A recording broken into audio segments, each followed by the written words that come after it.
Puji Tuhan, selamat malam Bapak Ibu Saudara semuanya. Salam, selamat berjumpa kembali malam hari ini dalam online Discipleship Revival Total Ministry. Oke, Bapak Ibu Saudara yang dikasih oleh Tuhan, malam hari ini kita akan belajar firman Tuhan, masih dari buku panduan, buku 8. Jadi bagi Bapak Ibu Saudara yang belum punya buku panduannya, bisa menghubungi kami ya untuk bisa membeli bukunya. Nanti akan saya berikan nomor publishing house kita ya. Nah, supaya Anda lebih mudah juga. Ya, tapi kalau belum punya asal Anda mau catat juga nggak apa-apa. Oke, Saudara, malam hari ini kita akan membahas satu tema yaitu tentang proses ya pendewasaan, itu temanya ya. Proses pendewasaan. Nah, Saudara, ini temanya ya tentang proses pendewasaan. Nah, bicara tentang dewasa, Saudara ya, tentang dewasa. Tadi saya sempat merenungkan ya, ada istilah yang sudah klasik, yang sudah umum ya, bahwa orang selalu bilang bahwa tua itu pasti, tapi dewasa itu adalah proses, betul ya? Tua itu pasti, ya, tapi menjadi dewasa itu adalah proses. Nah, yang kami merenungkan begini, saudara, ya, mungkin secara natural, ya, secara natural itu orang bisa menjadi dewasa, ya. Nah, dewasa itu ada dua, mungkin karena dilihat dari segi umurnya, orang maka di KTP-nya disebut orang dewasa, ya lah. Nah, nanti kalau beli tiket gitu ya, tiket kereta atau tiket pesawat itu, nah nanti sebut dewasa, bukan anak-anak ya. Nah, Saudara, ada anak, ada remaja dan ada dewasa. Nah, tapi Saudara, ya, orang yang sudah usianya mungkin 40 tahun ya, yang sudah dewasa ya. Tapi kadang-kadang dia bersikap ya bukan kayak orang dewasa. Ya, bisa disebut kamu kok nggak dewasa sih? Kamu kok belum dewasa sih? Nah, padahal usianya secara usia disebut dewasa. Tapi secara mental, secara kehidupan dalam respon bereaksi dalam kehidupannya ini tidak menunjukkan dia sebagai orang yang sudah dewasa. Nah, oleh sebab itu, malam hari ini kita angkat sebuah tema bahwa dewasa itu adalah sebuah proses, ya. Proses pendewasaan. Nah, Saudara, ketika kita ditebus oleh Tuhan Yesus pertama kali, banyak orang merasa dirinya sudah merdeka. Betul? Tapi apakah Anda itu benar-benar merdeka? Nah, ini persoalannya. Dan ini menjadi sebuah pergumulan di dalam kehidupan Anda. Bukankah Tuhan itu sudah menebus saya ya? Bukankah Tuhan itu sudah menyembuhkan saya ya? Ya. Tapi faktanya, kenapa hidup saya kok kayak enggak orang ditebus? Ya, kenapa saya masih sakit juga kalau oleh bilur-bilurnya kamu sudah sembuh? Katanya Yesus itu sudah menyembuhkan kita. Bahwa Allah itu mengcover setiap kebutuhan dalam kehidupan kita. Dia tebus kita, lalu kita mendapatkan karya penebusannya itu. Memang kalau dengar khotbah sepintas, ya apalagi kita baru saja memperingati hari Paskah. Wow, saudara, bicara tentang Jumat Agung, kita lihat ya, apa yang dilakukan oleh Tuhan Yesus. Semua yang dilakukan oleh Yesus adalah untuk kita, betul ya? Dia rela mati untuk kita, dia rela untuk dicambuk supaya mengeluarkan bilur, bilurnya untuk kita juga, ya. Dia rela menjadi lemah supaya kita ditebus menjadi kuat di dalam dia. Tapi faktanya kadang-kadang nggak seperti itu, bukan? Nah, saudara, sekarang kita lihat ya, ada dua macam penebusan. Yang pertama, ya, ditebus secara hukum, ya, ditebus secara hukum. Ketika seseorang dengan hati tulus mau menerima Kristus sebagai Tuhan dan Juru Selamat, ya, dengan mengakui dosa-dosanya dan memohon pengampunannya, serta menyerahkan dirinya untuk dibaptis di dalam kematiannya, maka Alkitab berkata dosa menjadi tidak berkuasa lagi atas tubuhnya. Ya, jadi ketika Anda menerima Yesus sebagai juru selamat dan ngaku dosa, menyerahkan diri, dibaptis, Alkitab bilang nih ya bahwa dosa tidak berkuasa lagi atas tubuh Anda. Tapi faktanya, saudara, siapa di sini yang nggak pernah berbuat dosa? Bukan sebelum Anda percaya Yesus loh. Setelah Anda percaya kepada Tuhan Yesus, siapa di sini yang nggak pernah bohong? Ada nggak? Nggak ada ya? Siapa di sini yang nggak pernah marah? Siapa di sini yang nggak pernah apa? Nah, pokoknya yang ada unsur yang disebut berbuat dosa ya. Nah, saya nggak ngomong dosa-dosa yang berat ya. Saya yakin ya kalau udah percaya menjadi orang Kristen nggak ada nih yang membunuh, yang korupsi, yang apa dan sebagainya ya. Nah, saudara harusnya nggak ada. Tapi faktanya banyak orang yang masih terlibat dengan perbuatan dosa itu. Nah, lalu apa yang disebut ya? Dosa tidak berkuasa lagi atas tubuhnya itu. Saudara, semua perbuatan dosa yang pernah dilakukannya sebenarnya telah mati, ya, dikuburkan bersama-sama dengan Kristus oleh baptisan dalam kematiannya. Dan mereka mendapat janji yaitu punya hidup dalam hidup yang baru. Artinya begini, saudara. Penebusan dosa oleh darah Tuhan Yesus di kayu salib itu memberi status kepadanya sebagai orang tebusan dan ia menjadi orang merdeka. Jadi ketika Tuhan menebus Anda oleh darahnya di kayu salib itu, karya penebusan Tuhan Yesus itu memberi status Anda menjadi orang yang enggak berdosa lagi. Secara status, ya. Kenapa saudara? Status sebagai orang berdosanya, yang harusnya menanggung konsekuensi dosa itu, konsekuensi dosanya sekarang sudah ditanggung oleh Tuhan Yesus. Saya enggak ngomong Tuhan Yesus jadi orang berdosa, enggak. Ya, memang Alkitab bilang, dia yang tidak berdosa dibuatnya menjadi berdosa karena kita, betul? Tapi bukan berarti Yesus itu gara-gara menebus Anda, lalu dia menjadi berdosa gitu, tidak. Ya, sekarang Yesus yang nggak berdosa itu, dia rela mati di kayu salib, tanpa salah, tanpa dosa, itu menggantikan status Anda sebagai orang berdosa, betul? Nah, sekarang statusnya Yesus yang bukan orang berdosa itu sekarang boleh dioper kepada Anda dan sekarang menjadi milik dan bagian Anda. Tapi di sini baru status, ya, baru status. Tujuannya apa? Anda diberi status dulu bahwa Anda bukan orang berdosa lagi. Bukan orang yang terikat dan diperhamba oleh dosa lagi. Tujuan daripada ide dan gagasannya Allah ini adalah supaya kita mengerti status kita. Ya, siapa Anda? Saya kalau ketemu beberapa orang atau diundang ke sebuah retret atau dan sebagainya, kadang-kadang saya lihat dulu nih kondisinya. Ya, kenapa? Apa kebutuhan mereka?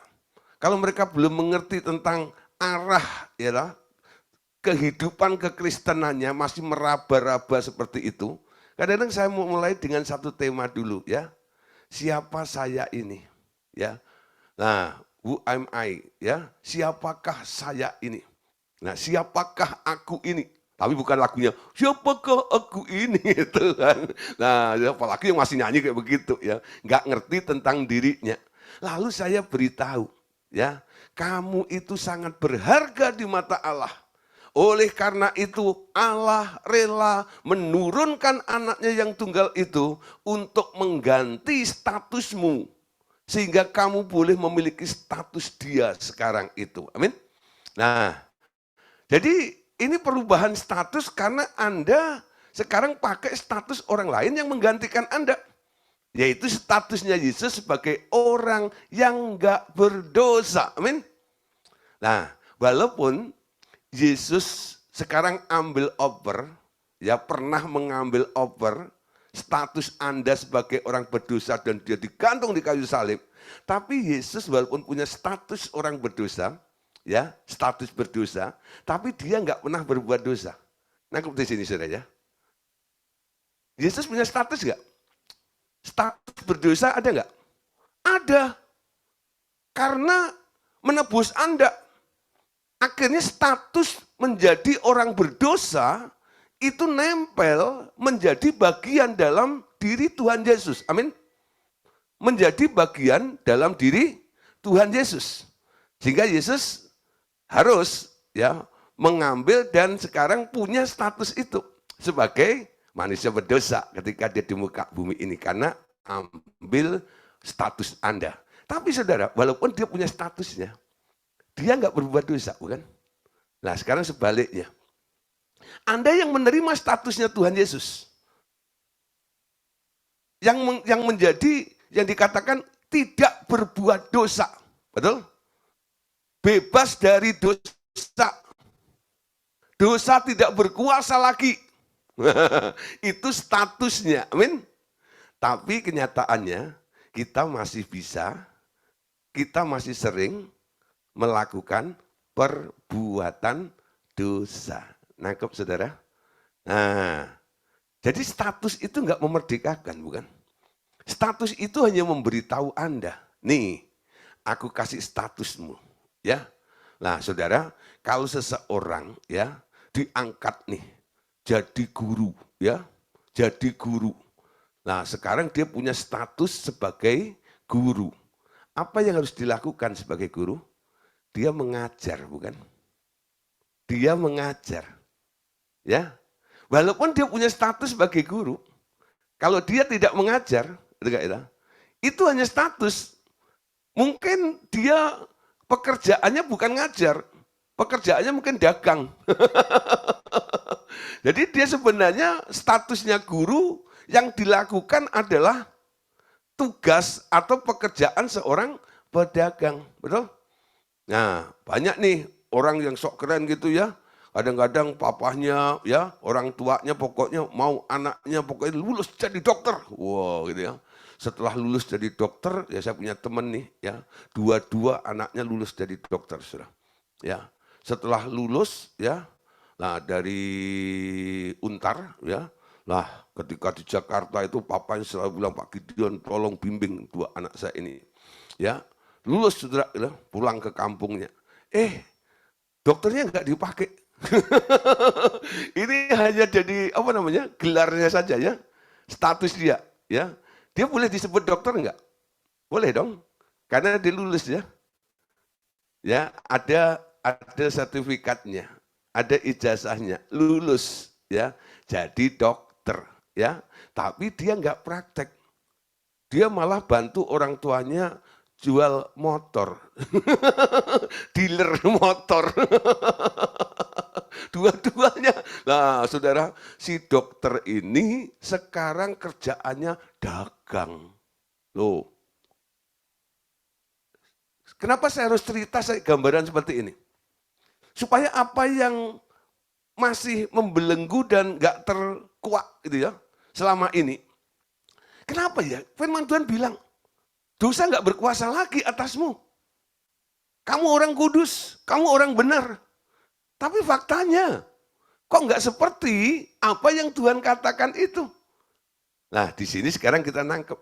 Ternyata yang dikatakan oleh Tuhan itu, yang diberikan oleh Tuhan itu ketika pertama kali menebus Anda, sebenarnya dia hanya memberitahu Anda. Nih, tak kasih status. Amin. Statusmu ini. Tujuannya apa sebenarnya? Tujuannya supaya Anda tidak terus menjadi hamba dosa. Amin. Anda bukan hamba dosa lagi, tetapi dimungkinkan untuk hidup baru boleh menjadi hamba Allah. Jadi ini harapannya Tuhan. Diberi status sebagai orang benar, betul? diberi status sebagai orang merdeka, ya, ditebus, tapi baru secara de jure, ya, secara hukum, dan itu baru menjadi status dalam kehidupan Anda. Karena Allah ingin memberikan status itu supaya Anda bisa dimungkinkan lepas dari perhambaan dosa dan sekarang boleh menjadi hamba Allah.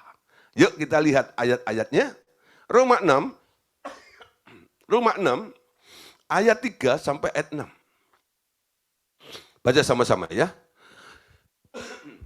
Roma 6 ayat 3 sampai 6. Atau tidak tahukah kamu bahwa kita semua yang telah dibaptis dalam Kristus Yesus telah dibaptis dalam kematiannya. Amin. Dengan demikian kita telah dikuburkan bersama dengan Dia melalui baptisan dalam kematian, supaya sama seperti Kristus telah dibangkitkan dari antara orang mati oleh kemuliaan Bapa. Demikian juga kita dimungkinkan hidup dalam hidup yang baru. Oleh karena kita telah menjadi satu dengan apa yang sama dengan kematiannya, maka kita juga akan menjadi satu dengan apa yang sama dengan kebangkitannya. Karena kita tahu bahwa manusia lama kita telah turut disalibkan, supaya tubuh dosa kita hilang kuasanya, agar jangan kita menghambakan diri lagi kepada dosa. Amin. Nah, Anda lihat ya, jadi ketika orang dibaptis, orang itu dibaptis dalam Kristus. Artinya telah dibaptis dalam kematiannya. Ya. Dengan demikian, artinya orang yang dibaptis dalam kematian ini sekarang telah dikuburkan bersama dengan Dia melalui baptisan dalam kematian.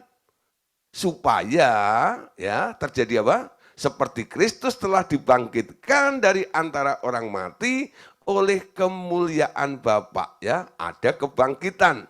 Lalu berikutnya, demikian juga kita dimungkinkan. Ini harapannya, supaya kita bisa punya hidup, yaitu hidup dalam hidup yang baru. Jadi sejak orang dibaptis, belum tentu orang itu langsung langsung mengalami kehidupan baru, itu belum tentu.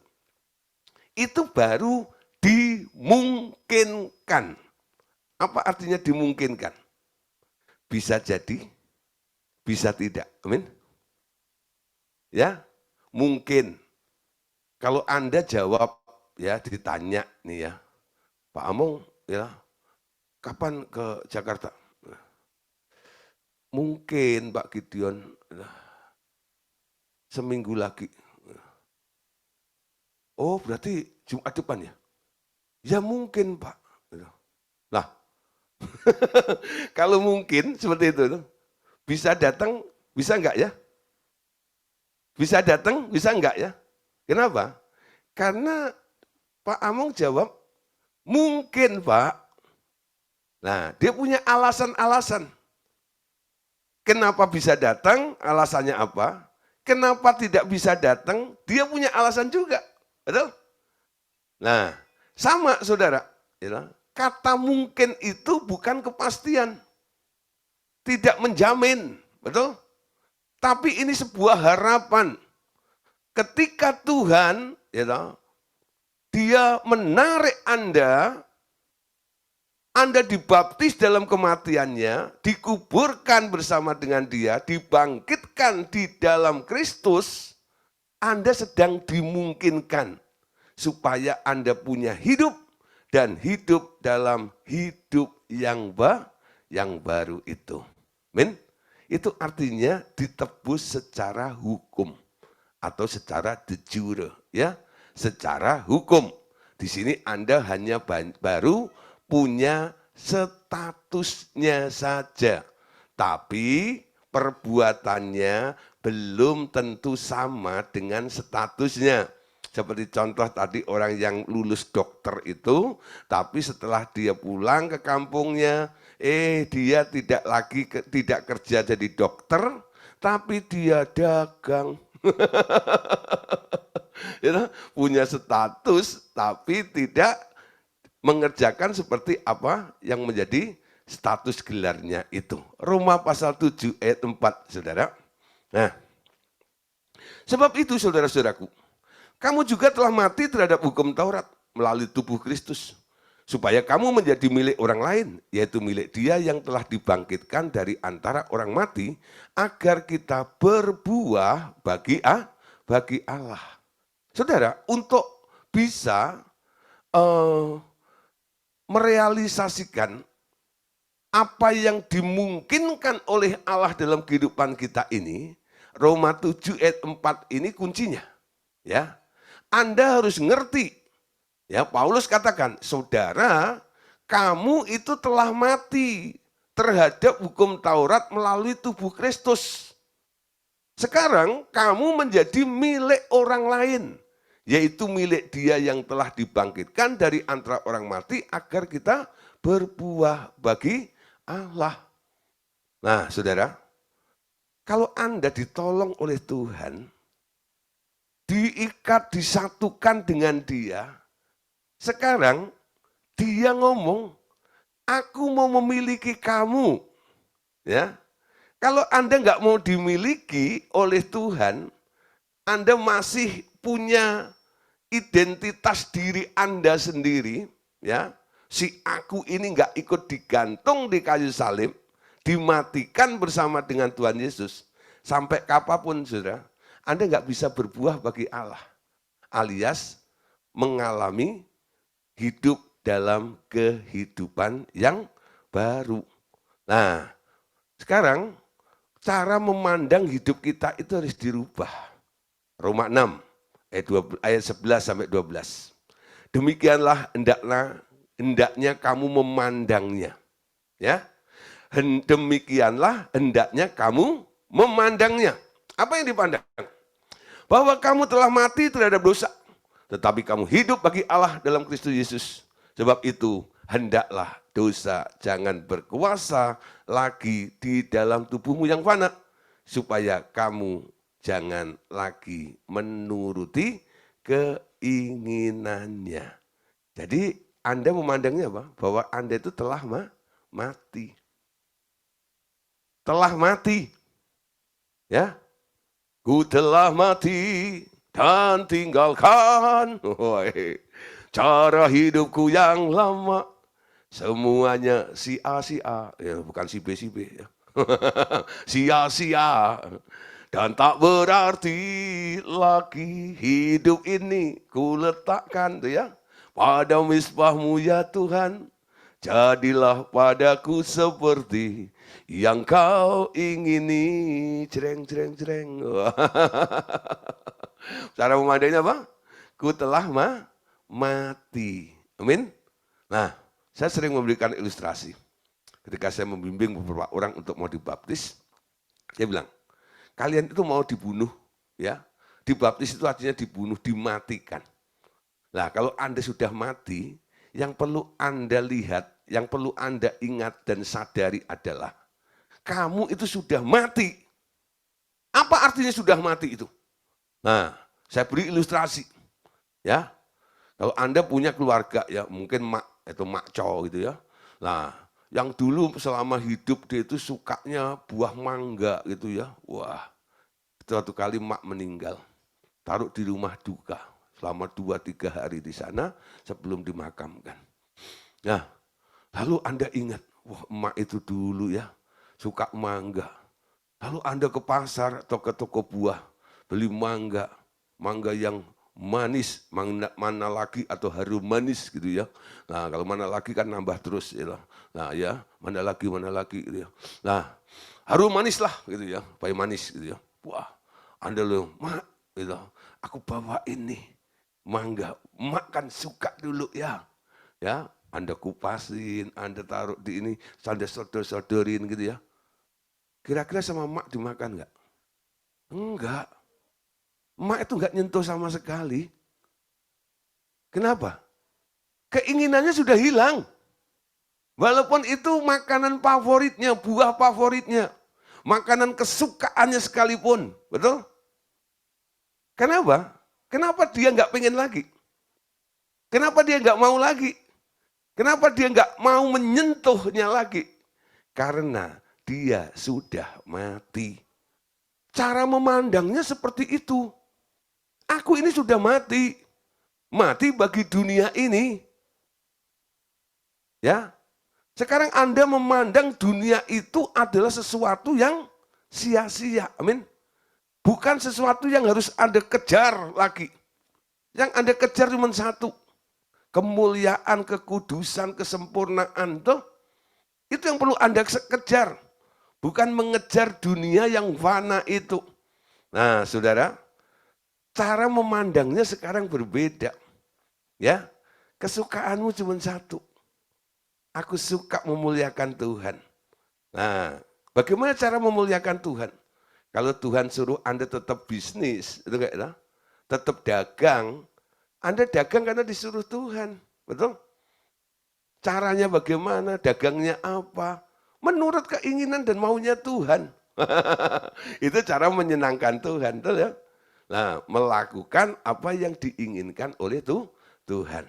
Orang-orang yang melakukan semua yang diinginkan dan diperintahkan oleh Tuhan, itu boleh dibilang atau boleh disebut sebagai apa? Sebagai hamba Allah. Amin. Jadi hamba Allah di sini bukan pendeta, saudara. Ya, banyak orang kadang-kadang kalau sudah ngomong, wah, maksudnya mau dijadiin pendeta semua, Pak. Saudara, pendeta itu jabatan, ya, jabatan dalam organisasi, ya. Kalau Anda masuk dalam organisasi, nanti Anda akan diberi jabatan, ya. Nah, awalnya pendeta pembantu, ya. Lalu nanti setelah mengabdi berapa tahun dilihat, ya, Anda baik, ini enggak aneh-aneh gitu ya. Lalu naik jadi pendeta muda. Lalu terus berapa tahun lagi mengabdi di organisasi yang sama itu, nanti Anda diangkat sebagai pendeta penuh, udah. Jadi 3 grade itu, pendeta pembantu, pendeta muda, dan pendeta penuh. Wow. Dah selesai itu dah ya, Anda senior di situ. Ya, pendeta. Tapi saudara saya katakan, pendeta belum tentu hamba Tuhan. Ya. Pendeta belum tentu hamba Tuhan. Tapi orang yang melakukan perintah Tuhan, walaupun dia bukan pendeta, dia adalah hamba Tuhan. Amin. Nangkep saudara ya? Ada banyak orang jemaat kecewa dengan namanya pendeta, bukan? Betul ya? Kecewanya sama pendeta, nanti yang ditolak Tuhan. Enggak Tuhan-Tuhanan. Loh, emang Tuhan salah apa? Enggak itu. Yang salah pendeta, itu loh. Nah, saudara, kenapa pendeta bisa salah? Karena dia hanya menjadi pendeta, tapi tidak menjadi hamba Allah. Bedakan ya. Jadi kalau saya bilang tentang hamba Allah, saya tidak sedang bicara tentang jabatan ya seseorang dalam sebuah organisasi. Amin. Ya. Nah, itu memang penting. Untuk apa? Mengatur ya ketertiban dalam sebuah organisasi, makanya ada jabatan-jabatannya seperti itu. Tapi saudara, secara umum malam hari ini saya mau ya memberitahu Bapak Saudara, kalau Anda mau jadi hamba Allah, ya nggak mesti harus menjadi pendeta. Ya, nggak mesti harus jadi pendeta. Cara yang tepat, cara yang praktis untuk Anda bisa menjadi hamba Allah adalah apa? Miliki modal satu, mau taat dan nurut maunya Tuhan saja. Ketika Anda punya modal itu, saya yakin Tuhan nanti akan memuji Anda. Ya, sabaslah, hai hambaku yang setia. Amin. Kenapa orang bisa dapat gelar setia? Karena dia mau taat, karena dia mau nurut. Amin. Tanpa dua modal ini, taat dan nurut ini, Anda nggak akan nyampe pada tujuan kesetiaan itu. Ya. Nah, saudara, jadi Tuhan mau ya ketika kita ditebus, menyadari bahwa kita telah mati, sekarang kita hidup bagi Allah dan relakan dirimu untuk diperintah Allah sehingga Anda sekarang boleh menjadi hamba Allah. Di dalam Roma pasal 7 ayat 1 sampai ayat yang ketiga. Ya nanti saya baca. Dikatakan bahwa ikatan hukum dapat terlepas melalui kematian. Kematian dapat mengubah status kepemilikan seseorang. Ya, nah ini kalau Anda melihat secara hukum, ya orang kalau sudah mati, ya itu mengubah status seseorang itu, ya. Apalagi di dalam kekristenan, ya itu status perkawinan, ya itu bisa diubah kalau bisa berubah dan diubah kalau salah satu ya pasangannya meninggal, ya. Bisa. Tapi kalau pasangannya belum meninggal nggak bisa diubah. Ya, nggak bisa diubah karena sampai maut memisahkannya. Amin. Nah, Saudara, kematian itu bisa mengubah status seseorang, ya. Nah, di sini Saudara, ya, sebenarnya Tuhan ya dengan dia mau mati dan kita disuruh mati bersama dengan dia itu, kita sekarang dimerdekakan dari status hamba dosa ke dalam status hamba Allah. Karena mengakui kematian Tuhan Yesus sebagai pengganti kematian kita. Atau dengan kata lain, kita sekarang dipersatukan dengan kematian Tuhan Yesus. Itu artinya pada waktu daging kita dengan segala hawa nafsu dan keinginannya ikut mati di atas kayu salib, status kita berubah. Ya. Jadi status kita berubah menjadi milik Kristus Yesus secara hukum yang sah, ya. Jadi pada waktu daging kita dengan segala hawa nafsu dan keinginan kita ikut mati di atas kayu salib, status kita berubah menjadi milik Kristus Yesus secara hukum yang sah. Amin. Nah, jadi Saudara, kalau Anda mau dibaptis, mati di dalam Yesus, mati bersama dengan Tuhan Yesus. Di sini ada status kepemilikan. Hidupmu bukan milikmu lagi. Hidupmu sekarang miliknya Yesus yang menebus Anda, yang telah rela mati bagi Anda itu. Jadi status dirimu sekarang nggak ada. Yang ada sekarang statusnya Yesus di dalam diri Anda itu. Anda sekarang adalah miliknya Yesus. Amin. Nah, kalau Anda miliknya Yesus, Saudara, artinya apa? Segala sesuatu yang Anda kerjakan, yang akan Anda lakukan dengan seluruh organ anggota tubuh Anda harus minta izin dulu dong sama Tuhan, betul? Minta izin sama dia dong. Ketika Anda mau melihat, ini matanya siapa? Matanya siapa? Halo? Matanya siapa? Ada orang bilang, ya lo, ngapain lu lihat gini nih? Emang nggak boleh? Ya, gue lihat nggak pinjam mata lu. Gue lihat pakai mata-mata gue sendiri gitu. Ada yang gitu ya? Ada yang ngomong begitu ya? Ya. Nah, ada orang yang arogannya begitu. Emang nggak boleh gue lihat? Gue lihat nggak pakai mata lu. Gue lihat pakai mata-mata gue sendiri. Nah, Saudara, itu belum mati namanya. Belum mati di dalam Kristus, belum menjadi miliknya Kristus. Kalau sudah menjadi miliknya Kristus, matamu sekarang matanya Yesus, amin. Punyanya Yesus. Jadi penggunaan mata pun itu harus seizin yang punya, amin. Nah, telinga pun juga, hidung, mulut, tangan, kaki, amin. Kakinya siapa? Kakinya Yesus, amin. Nah, coba nanti malam mulai renungkan. Ada orang mungkin ya, karena hidung Anda mancungnya ke dalam gitu ya, alias PESEK, pesek gitu ya. Lah, lalu Anda diledekin, itu hidung tuh tembok sih. Anda merasa minder gitu ya. Aduh, kenapa aku dulu dilahirkan hidung saya kok begini itu. Aku dulu kepepet apa ini waktu di rahim. Sampai akhirnya seperti ini, aduh gitu ya. Anda diledekin kalau macam gitu. Waduh, mungkin Anda merasa, aduh kenapa hidung saya gini kalau macam. Tapi sekarang Anda jangan minder, gitu loh. Walaupun itu hidung pesek. Tapi Anda bisa bilang ini, walaupun pesek ini bukan hidungnya saya ini hidungnya Tuhan. Ini hidungnya Tuhan, amin. Ya, nah walaupun mata Anda hanya kayak garis gitu, nggak belok gitu ya. Udah jangan itu ya, itu merem atau apa sih gitu ya. Ya. Ini ke matanya Tuhan, amin. Nah,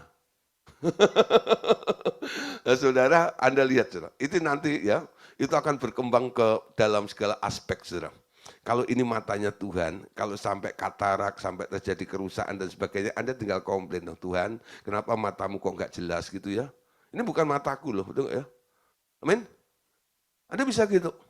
Nah, dia yang punya mata kan benahin juga. Dengan mudah sekali, saudara. Proses penyembuhan itu luar biasa nanti. Dengan cepat kesadaran melepaskan kepemilikan atas anggota tubuh Anda ini menjadi satu modal yang sangat penting untuk mempercepat proses, ya, proses penebusan Allah itu terjadi secara nyata di dalam kehidupan Anda. Amin. Nah, saudara, sekarang lihat, dengan menjadi milik Kristus Yesus, berarti ikatan terhadap hukum dosa juga terlepas dari dalam diri kita. Amin. Dengan menjadi milik Kristus Yesus berarti ikatan terhadap hukum dosa juga terlepas dari dalam diri kita. Jadi dimulai dengan cara memandang. Ya, bahwa hidupmu bukan milikmu lagi, tapi sekarang ini adalah miliknya Yesus. Kalau ini punyanya Yesus, itu, dia pasti menjaga, amin. Pasti digunakan oleh yang punya untuk tujuan yang mulia juga, amin. Nah, kenapa? Dia yang punya, betul? Pasti tujuannya yang mulia, kenapa? Pikiran Kristus itu pikiran yang mulia. Pasti nanti akan digunakan untuk kepentingan Allah. Bukan untuk kepentingan daging manusia.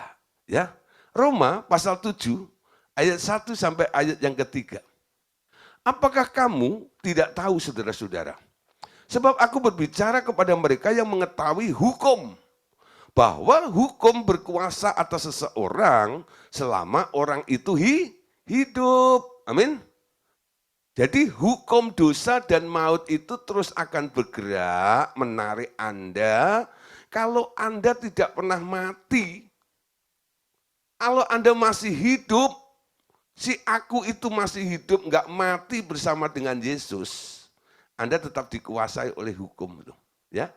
Tapi kalau Anda sudah mati, ya, Anda tidak, hukum itu nggak berkuasa lagi. Nah, sebab seorang istri terikat oleh hukum kepada suaminya selama suaminya itu hidup. Akan tetapi apabila suaminya itu mati, bebaslah ia dari hukum yang mengikatnya kepada suaminya itu. Jadi selama suaminya hidup, ia dianggap berzina kalau ia menjadi istri laki-laki lain. Tetapi jika suaminya telah mati, ia bebas dari hukum, sehingga ia tidak berzina kalau menjadi istri laki-laki lain. Itu ya. Nah, kenapa di kekristenan ini kalau orang yang suaminya sudah meninggal, orang istri itu ya, janda itu boleh menikah. Karena dia sudah terlepas dari hukum yang mengikatnya. Sumpah janji yang di hadapan Allah itu sekarang sudah tidak berlaku lagi. Kenapa? Sampai maut memisahkannya, betul? Nah, sudah melewati. Ya, hukum itu enggak berlaku lagi. Ya. Karena apa? Ada satu kematian. Jadi kematian itulah yang membebaskan Anda. Tadi Alkitab mengatakan bahwa selama orang itu masih hidup, hukum itu masih menuntut. Nah, bagi Anda yang sedang mengalami masalah keluarga, khususnya masalah perkawinan, Anda pegang hukum Tuhan itu. Pertama, Allah benci perceraian. Jangan pernah setuju. Perjuangkan. datang pada Tuhan, Tuhan, aku angkat sumpah itu di hadapan Tuhan. Aku hargai sumpah itu, aku angkat sumpah itu. Ya, apa yang dipersatukan oleh Allah tidak bisa diceraikan oleh manusia. Walaupun faktanya Anda mungkin sedang mengalami sesuatu dalam keluarga Anda. Tapi itu boleh Anda pakai menjadi pijakan iman Anda. Ini maunya Tuhan, betul? Kemauan manusia yang dikuasai oleh ego dagingnya itu ingin menceraikan, ingin merusak apa yang diikat oleh Allah. Tapi Anda bisa berdiri dari kebenaran-kebenaran itu. Sebuah hukum itu, saudara, kalau Anda pegang, ya, itu punya power, punya kekuatan. Amin. Nah, terus tingkatkan. Nah, memang kalau ada hal-hal yang harus dibereskan, ya, Anda juga bereskan. Ya, yang penting pertama adalah pengampunan, ya, mengampuni dulu itu, menerima. Amin. Jangan menuntut dulu. Tuntutan tidak pernah menyelesaikan masalah. Amin. Apalagi kalau saling menuntut, wow. Kalau saling menuntut, wow gitu ya. Satu ke kanan, satu ke kiri ya. Kasihan yang di tengah, biasanya jadi korban anak-anak tuh ya. Hancur baur semuanya keluarga itu. Ya. Nah, Saudara. Jadi firman Tuhan tadi katakan bahwa ya hukum itu masih berlaku, masih berkuasa atas seseorang selama orang itu hidup. Ayo mulai ya malam hari ini. Cara memandang Anda mulai cepat ya. Cepat diubah bahwa aku telah mati. Aku telah mati. Ketika Anda telah mati, nah lihat saudara ya. Apapun yang sehari ini menuntut Anda sehingga Anda tidak berdaya, nggak mampu keluar dari tuntutan hukum Taurat itu, sekarang saudara, Anda bisa dimerdekakan. Gara-gara apa? Anda mau dan rela mati. Nah, saudara, setelah menerima keselamatan di dalam Kristus, kita diajar mentaati pengajaran firman Tuhan dengan segenap hati dan menyerahkan anggota-anggota tubuh kita kepada kebenaran. Maka kebenaran itu akan memerdekakan kita dari perhambaan kepada dosa. Dengan demikian, kita tidak lagi menjadi hamba dosa, tetapi menjadi hamba kebenaran. Dengan menjadi hamba kebenaran, maka kita memiliki status sebagai hamba Allah. Amin. Nah, saudara, dengan demikian kita tidak lagi menjadi hamba dosa, tetapi menjadi hamba kebenaran. Apa artinya hamba kebenaran? Apa artinya hamba dosa? Hamba dosa adalah orang-orang yang melakukan dosa. Jadi semua orang yang melakukan dosa itu disebut hamba dosa. Tapi orang-orang yang melakukan kebenaran itu disebut hamba kebenaran. Amin. Nah, ketika Anda menjadi hamba kebenaran, karena melakukan kebenaran, Anda bisa disebut sebagai hamba Allah. Roma 6 ayat 19. Secara manusia, aku mengatakan hal ini karena kelemahan kamu sebagai manusia. Sebab sama seperti kamu telah menyerahkan anggota-anggota tubuhmu menjadi hamba kecemaran dan kedurhakaan yang membawa ya, kamu kepada kedurhakaan, demikian pula kamu sekarang harus menyerahkan anggota-anggota tubuhmu menjadi hamba kebenaran yang membawa kamu kepada pengudusan. Ya, Paulus itu cara menyampaikan dan menegurnya, ya, dia mulai dengan apa? Secara manusia. Aku mengatakan hal ini karena kelemahan kamu sebagai manusia. Saudara, kadang-kadang dalam membimbing seseorang, saudara ya, kita nggak bisa langsung katrol orang itu secara ideal gitu ya. Kamu harus kiri gitu. Kadang-kadang kita harus turun dulu nih.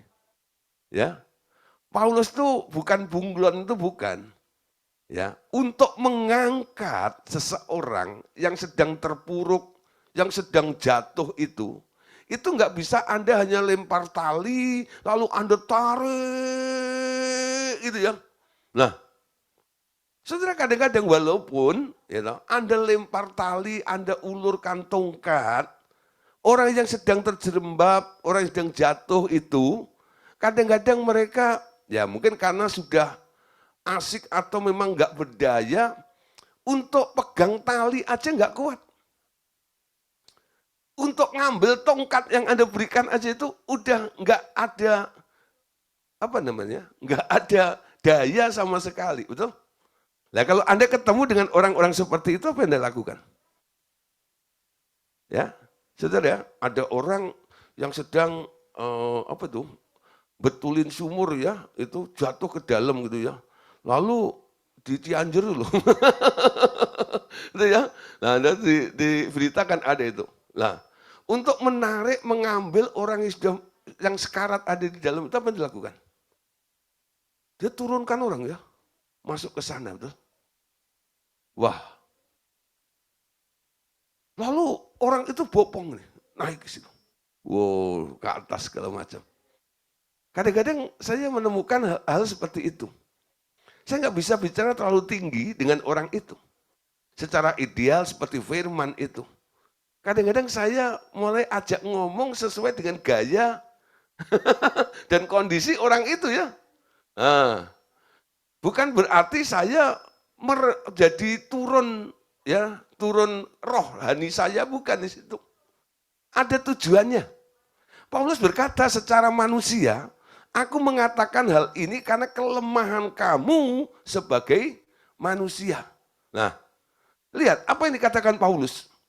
Sebab sama seperti kamu telah menyerahkan anggota-anggota tubuh menjadi hamba kecemaran dan kedurhakaan yang membawa kamu kepada kedurhakaan, demikian pula kamu sekarang harus menyerahkan anggota tubuhmu. Paulus itu bilang, semua orang itu pernah melakukan dan menjadi hamba kecemaran, melakukan kedurhakaan.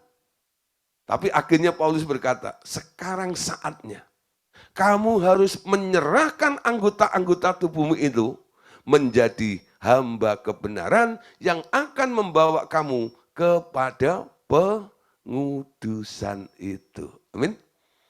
Nah, kalau kita hanya perintah, kamu harus bertobat, gini. Ya, dia merasa terintimidasi kadang-kadang. Ya, kadang sepertinya, aduh, ya enaklah kamu dari keluarga ini gitu dan sebagainya. Saya siapa? Gitu. Gitu ya. Tapi kalau Anda bilang, saya dulu juga pernah jatuh loh. Ya.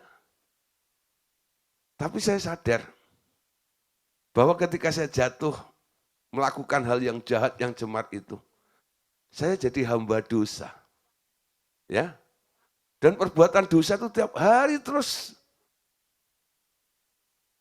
mendorong saya untuk berbuat dosa lagi, dan berbuat dosa lagi. Sampai saya sadar, saya ditebus oleh Tuhan. Saya mati bersama dengan Dia. Saya nggak layak lagi, ya sekarang saya mulai belajar. Tidak mau lagi untuk mengikuti kehendak daripada dosa itu. Saya mau ganti tuan, menjadi hamba kebenaran. Roma 6 ayat 22, saudara.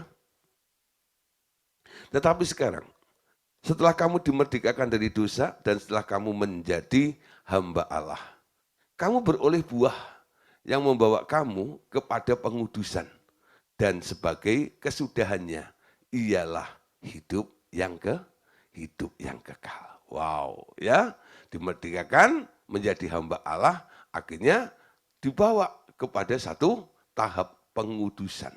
Dan kesudahannya Anda akan beroleh hidup yang kekal. Nah, saudara, untuk menjadi dewasa, saudara, kadang-kadang kita harus mulai dulu dari jadi anak, betul ya? Nggak ada nih orang lahir gitu, tahu-tahu langsung jadi bapak. Itu ya? Ada nggak tuh? Ya, dulu Pak Andreas Daryanto nih, ya pernah jadi anak nggak? Pernah ya? Ya, anaknya siapa saya nggak tahu, saya nggak kenal bapaknya, ya. Nah, tapi saya kenal anaknya dia, ya. Nah, ya. Tapi saya nggak kenal bapaknya. Tapi Pak Daryanto ini pernah jadi anak, bukan? Nah, sekarang setelah punya anak, itu nggak ya? Dia lebih tua atau lebih dewasa daripada anaknya. Ya, nah lebih dewasa. Di anaknya pun sekarang mulai bertumbuh. Jadi orang yang dewasa. Tapi semuanya dimulai dari anak dulu. Ketika kita percaya Tuhan Yesus, pertama kita diberi status juga, men. Status sebagai anak Allah, ya, anak Allah. Saudara, terlepasnya ikatan dosa melalui kematian, seperti itu ternyata belum sungguh-sungguh mengubah status kita menjadi anak Allah di hadapan Allah. Nah, bicara tentang anak nih sekarang, ya. Siapa di sini anak Allah? Wow, ya.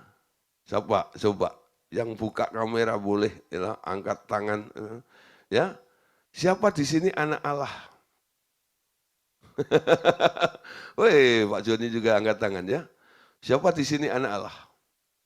Ya. Siapa di sini anak Allah?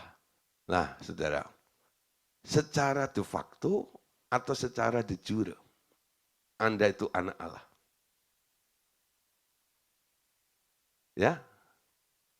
Nah, anaknya kucing apa? Apa? Anaknya kucing? Anaknya kucing apa? Apa namanya anaknya kucing? Cemeng? Apa?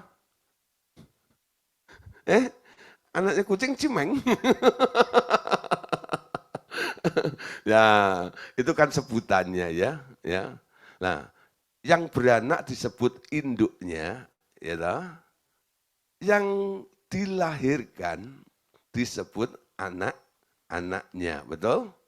Nah, yang dilahirkan oleh kucing itu disebut anakku, anak kucing. Amin. Ya, anak kucing. Nah, Saudara, kira-kira Saudara, ya, habitatnya sama dengan kucing atau enggak? Sama enggak? Sama dong, betul ya? Nah, makannya apa kucing? Gereh. Apa itu gereh? Ikan asin. Ya, nah, coba Saudara, ya, sekarang coba kambing, enggak ya? Punya anak, betul? Disebut cempe, gitu. Ya, itu sebutannya. Tapi yang melahirkan disebut induknya kambing, gitu ya. Yang dilahirkan oleh induk kambing itu disebut anak kambing, gitu ya. Habitatnya sama enggak? Anak kambing dan induk kambing itu sama. Makannya apa? Rumput, betul? Daun-daun, lalapan, gitu ya. Nah, makanannya gitu. Nah, Saudara, anak kucing sama anak kambing, gitu, habitatnya beda, bukan? Habitatnya beda ya. Nah, sekarang nih, ya. Kalau ada anak kucing, gitu, nah, habitatnya mirip anak kambing, ya. Mirip anak kambing, sukanya rumput dan daun gitu. Wah, heboh betul nggak itu? Ya, kok nggak sama ya? Seleranya sama induknya, betul? Nah, Saudara, kita sebelum jadi anak Allah, kita ini adalah manusia, betul ya? Lalu punya anak-anak manusia, gitu ya. Nah, punya habitat sebagai manusia. Setelah kita ditebus, kita diberi status, diangkat menjadi anak Allah. Tapi Saudara, apakah setelah Anda diberi status sebagai anak Allah itu, Anda sekarang benar-benar jadi anak Allah? Apakah Anda sudah hidup seperti Allah? Itu persoalannya, betul? Apa Anda masih hidup layaknya manusia? Statusnya dapat. Ya. Tapi Anda belum pantas disebut sebagai anak Allah. Anda adalah manusia yang pegang status anak Allah. Amin. Jadi manusia pegang status anak Allah. Belum jadi anak Allah. Kenapa? Belum menghidupi kehidupan Allah dalam diri Anda. Belum punya pikiran Allah, betul? Belum punya perasaannya Allah. Anda masih pakai pikiranmu sendiri, masih pakai perasaanmu sendiri, masih pakai caramu sendiri. Betul? Nah, makanya Alkitab bilang, anak Allah itu cirinya cuma dua. Pertama, membawa damai, betul? Coba cek, apakah dalam kehidupan Anda kemanapun Anda pergi selalu membawa damai atau justru sebaliknya? Yang kedua, anak Allah itu adalah orang-orang yang dipimpin oleh Roh Allah. Amin. Bukan dipimpin oleh maunya sendiri. Aku mau. Enggak. Apa yang dimau Tuhan. Roh Kudus membawa Anda kepada seluruh kebenaran itu. Nah, makanya saudara, terlepasnya ikatan dosa melalui kematian seperti itu ternyata belum sungguh-sungguh mengubah status kita menjadi anak Allah di hadapan Dia. Yang terjadi, tatkala seseorang mengaku dengan iman akan kematian Tuhan Yesus sebagai kematiannya, adalah tindakan iman untuk keluar dari status hukum sebagai hamba dosa. Jadi Anda bukan hamba dosa lagi, tapi Anda adalah hamba kebenaran, walaupun baru statusnya. Sampai tahap itu, ia hanya pindah status dari hamba dosa jadi hamba Allah saja. Belum jadi anak Allah yang sungguh-sungguh. Itu baru tindakan secara hukum saja atau de jure, ya, belum menjadi fakta atau de facto. Ya. Nah, saudara, jadi anak Allah secara de jure, tapi belum tentu jadi anak Allah secara de facto. Ya, kenyataannya belum. Ada enggak orang yang komplain dengan Anda ketika Anda ngaku jadi anak Allah gitu, lalu orang membantah. Anak Allah kok gitu? Ada enggak? Ada enggak? Coba nih, ya. Anda tanya sama orang yang kenal Anda gitu ya. Nah, Anda ngomong sama orang yang kenal banget dengan Anda, tahu kehidupan Anda. Anda bilang sama dia, aku bukan manusia, aku adalah anak Allah. Gitu ya. Sekarang coba respon orang itu ketika Anda ngomong seperti itu. Kira-kira setuju dengan Anda atau dia bantah Anda coba? Siapa yang pernah mencoba? Ya, ketemu dengan orang, tak kasih tahu ya. Mulai hari ini aku telah ditebus oleh Tuhan Yesus. Aku telah menjadi miliknya Tuhan Yesus. Aku telah menjadi hamba kebenaran. Oh ya. Sekarang aku adalah anak Allah, aku bukan manusia lagi.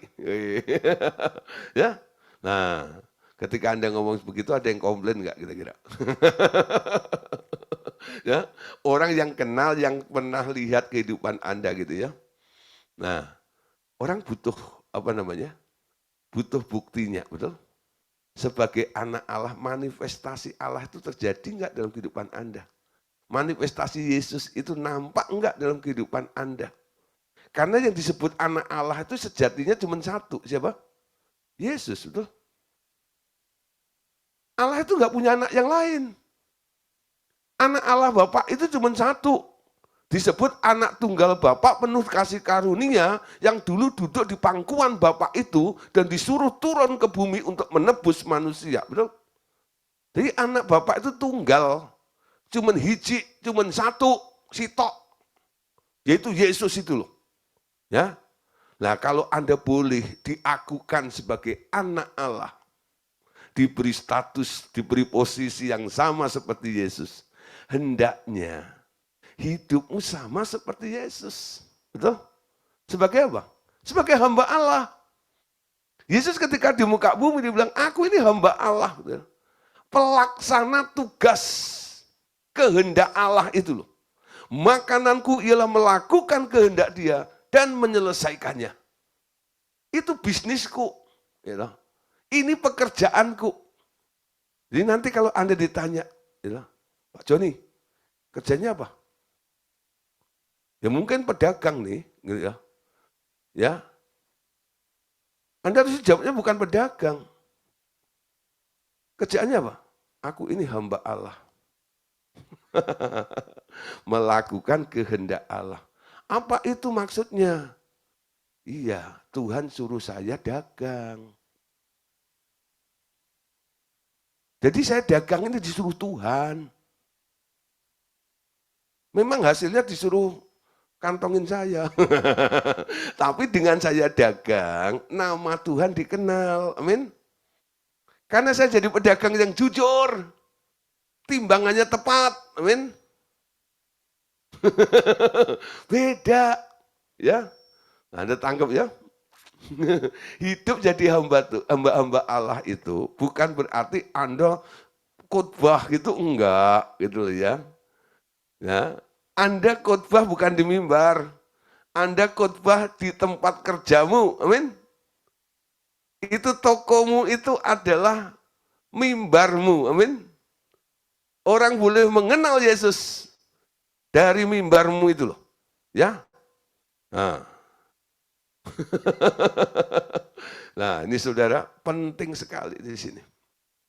Ya. Penting sekali. Nah, ini satu perubahan yang harus diupayakan secepat mungkin.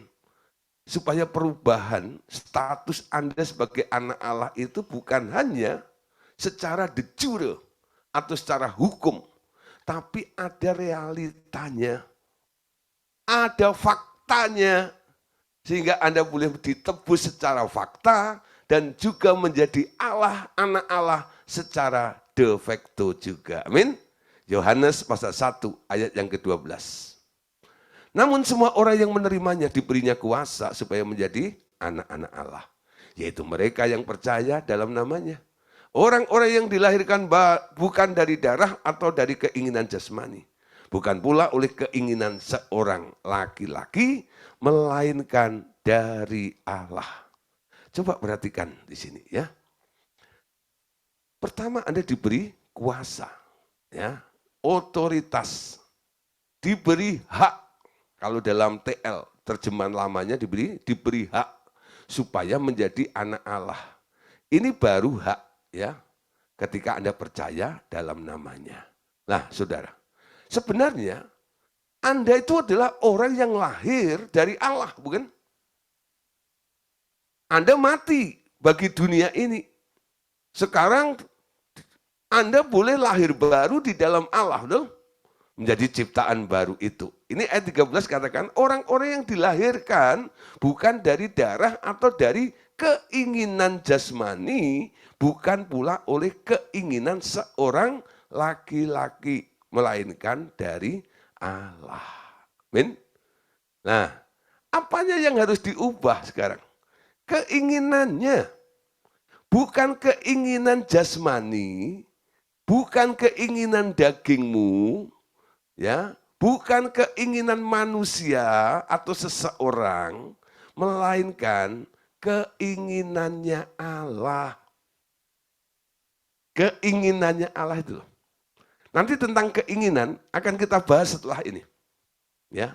Setelah tema proses pendewasaan ini, nanti secara spesial, ya, secara khusus kita akan bahas tentang masalah keinginan. Kenapa, saudara?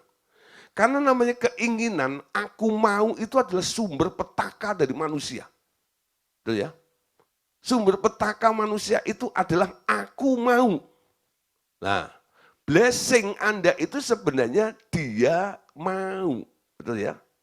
Kalau Anda nurut maunya Tuhan, berkat Tuhan melimpah dalam kehidupan Anda.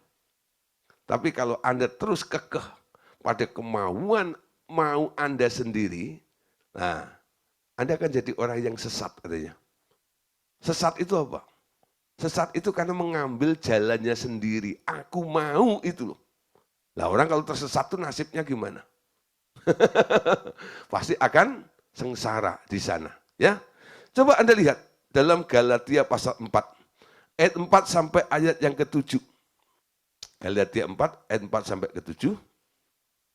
Tetapi setelah genap waktunya, maka Allah mengutus anaknya yang lahir dari seorang perempuan dan takluk kepada hukum Taurat. Ia diutus untuk menebus mereka yang takluk kepada hukum Taurat, supaya kita diterima menjadi anak. Nah, diterima menjadi anak. Dan karena kamu adalah anak, maka Allah telah menyuruh roh anaknya ke dalam hati kita yang berseru, ya Abba, ya Bapa. Jadi kamu bukan lagi hamba, melainkan anak. Jikalau kamu anak, maka kamu juga adalah ahli waris oleh Allah. Tidak takluk kepada hukum Taurat. Sekarang Anda ditebus dan Anda sekarang diterima untuk menjadi anak itu. Tapi syaratnya saudara, ya. Galatia 5:24. Barang siapa menjadi milik Kristus Yesus, ia telah menyalibkan daging dengan segala hawa nafsu dan keinginannya. Ya, nah, barang siapa menjadi milik Kristus Yesus, ia telah menyalibkan daging. Aku mau tadi sudah nggak ada, tapi sekarang kita mulai, ya. Apa sih yang Tuhan mau dalam kehidupan kita? Menyalibkan. Salib itu adalah 2 kayu, ya. Nah ini kehendak Anda yang lurus ini ya. Sekarang dipotong dengan yang naik itu, kehendak Allah. Setiap keinginan Anda dipotong dengan keinginan Allah. Sampai hanya keinginan Allah itu. Nanti lama-lama sudah karena Anda terlatih, keinginanmu itu menjadi selaras. Sehingga Allah nggak memotong Anda nggak lagi. Tapi Anda sekarang boleh berjalan dengan Allah, betul? Kalau yang masih dipotong, masih disalib, itu berarti aku maunya masih ada. Ya, ketika aku mau muncul, kehendak Allah terjadi, ya, dipotong, cross, namanya disalib. Tapi kalau si aku mau sudah nggak ada, Anda telah mengadopsi apa yang Tuhan mau, sekarang Anda nggak perlu disalib. Anda sekarang boleh jalan bareng dengan dia, betul? Nah, itu kunci keberhasilan Henokh, bukan? Henokh berjalan dengan Allah, betul? Artinya apa? Kehendaknya sama. Itu merupakan persyaratan. Orang bisa jalan bareng, betul? Ya, oh di sini nih ya, sama-sama nih, ya. Ambil contoh gitu ya.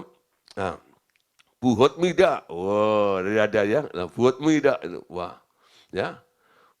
Dia bilang dia mau ke Bogor, gitu. Saya mau ke PIK, gitu. Lah, beda arah bukan? Beda enggak? Bogor sama PIK beda arah ya. Walaupun berangkatnya jamnya sama, gitu. Ketemu enggak? Enggak, saudara. Enggak ketemu ya. Nah, tapi kalau satu tujuan ini ya, nah bisa nebeng kan? Pak Gideon lewat Bekasi enggak ya gitu? Ya kenapa? Saya juga mau ke Bogor. Oh ya, ya udah. Nanti ketemu di UKI ya. Kok sok tahu aja UKI mana? Nanti ketemu di UKI ya. Nah, nanti ya. Nah, temulah. Ya. Nunggu di sana, mobil saya lewat, itu, lah bareng nih, itu ya. Jalan bareng namanya, betul? Ngerti maksud saya? Bisa jalan bareng kalau satu tujuan, satu arah. Henokh berjalan dengan Allah. Berarti satu arah, betul? Satu tujuan. Kalau Henokh nggak searah dengan Tuhan, dia bisa jalan dengan Tuhan? Enggak, betul ya? Enggak bisa. Elia itu awalnya adalah orang yang penuh dengan ambisi, betul? Aku maunya banyak. Walaupun disertai dengan tanda mujizat power yang luar biasa. Tapi akhirnya 15 tahun akhir hidupnya, Elia hanya melakukan apa yang Tuhan suruh. Dia tidak melakukan apa yang Tuhan tidak suruh. Selama 15 tahun. Ya, Elia berjalan dengan Tuhan. Sampai akhirnya rapture juga. Nah, mulai belajar. Jadi anak Allah itu ya dimulai dari sini. Menyalibkan daging. Sehingga rela dipimpin oleh roh, dibawa itu sampai kepada kebenaran. Oke, malam hari ini saudara, kita sampai pada ditebus ya secara hukum atau secara de jure. Next, nanti kita akan membahas bagaimana ditebus secara fakta atau secara de facto itu, ya. Nah, ditebus secara fakta, bagaimana menjadi anak Allah yang sebenarnya dan sebagainya akan saya jelaskan pada pertemuan berikutnya. Tuhan Yesus memberkati kita semuanya. Amin.